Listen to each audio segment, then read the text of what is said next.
Aujourd'hui, je vais vous raconter la légende d'une créature mythologique du Japon nommée le kappa. Et je parle pas de la marque de sport, voilà. Le kappa, ou Kawataro, qui veut dire garçon de la rivière en japonais, est un monstre du folklore japonais.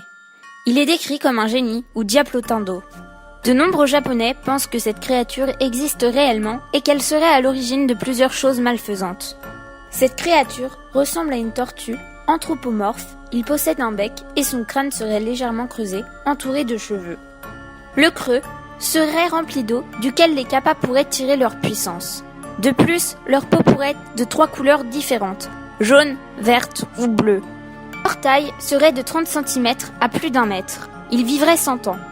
Les kappas vivraient dans les rivières, les lacs, les fleuves, les étangs au nord du Japon. Les kappas feraient des mauvaises farces comme s'introduire dans des villages pour voler de la nourriture, lâcher des gaz, regarder sous les kimonos des femmes.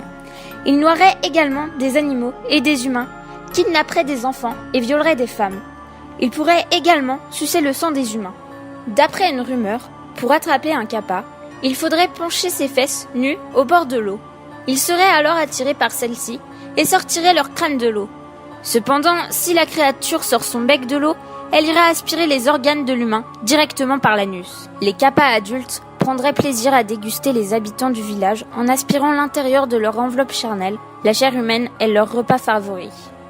Mais les kappas préfèrent les concombres aux humains. Si on jette des morceaux de concombre dans l'eau, les kappas ne dévoreraient pas les humains.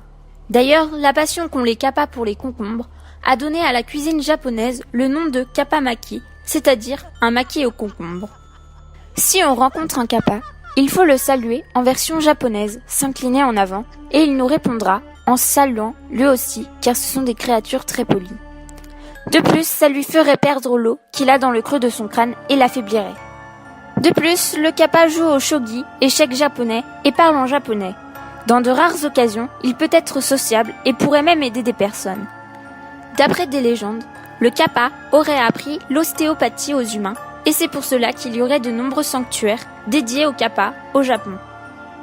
Il y a une statue de l'animal doré qui se laisse admirer à Kappabashi, entre Asakusa et Ueno à Tokyo. Même si les kappas sont représentés comme des êtres terrifiants et malfaisants, ils sont populaires dans les mangas, la Japanimation, la littérature et les jeux vidéo. Par exemple, dans les jeux vidéo, nous pouvons le retrouver dans Animal Crossing. Amiral et sa famille sont des kappas. Et évidemment avec un aspect plus mignon et moins terrifiant. Dans Mario, les Koopas sont inspirés des kappas, ou encore dans Yokai Watch, ainsi que d'autres jeux. Donc n'oubliez pas que si vous vous rendez au Japon et que vous croisez un kappa, saluez-le et vous aurez le temps de vous enfuir.